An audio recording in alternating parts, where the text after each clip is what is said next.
নবীজি বলছে যখন দেখবে খোরাসান থেকে ব্ল্যাক ফ্ল্যাক্স গুলো বের হয়ে গেছে, এভাবে আসছে হাদিসে, বরফের উপরে সাঁতার কেটে হলেও তাদের সাথে যোগ দিবে। ওই সময় ওয়ার্ল্ডের অবস্থা কেমন থাকবে আমরা জানি না, হাদিসে এভাবে আছে। নবীজি বলেছেন খোরাসান থেকে যে মুজাহিদিনরা বের হবেন তাদেরকে কোনো বাহিনী পরাস্ত করতে পারবে না, এমনকি তারা জেরুজালেম পর্যন্ত পৌঁছে ওটাকে জয় করবে।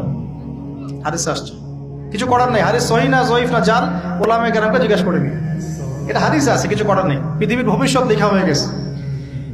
ইমামুল মাহদী এখান থেকে মদিনা থেকে তিনি পালিয়ে চলে আসবেন মক্কায়। তিনি নেতৃত্ব নিতে চাইবেন না, মানুষ জোর করে তাকে নেতৃত্ব দিবে। হাজার আসওয়াদ এবং মাকাম ইব্রাহিমের মাঝখানে তার হাতে বায়াত নেওয়া হবে। কতজন বায়াত নেবেন? 313 জন। 300। এরপর শাম থেকে একটা বাহিনী তার সাথে যুদ্ধ করতে আসবে। আল্লাহ পাক তাদেরকে মক্কা মদিনার মাঝখানে বাইদা নামক জায়গায় ধসিয়ে দিন, ধসে যাবে, আসতে পারবে না। তারপরে বনু কালব নামে একটা গোত্র থাকবে আরবে, ওই কালবের সাথে ইমাম মাহদী যুদ্ধ হবে, ইমাম মাহদী জয়লাভ করবেন ইনশাআল্লাহ। তারপরে তিনি সারা ওয়ার্ল্ডটাকে আবার রুল করা শুরু করবেন।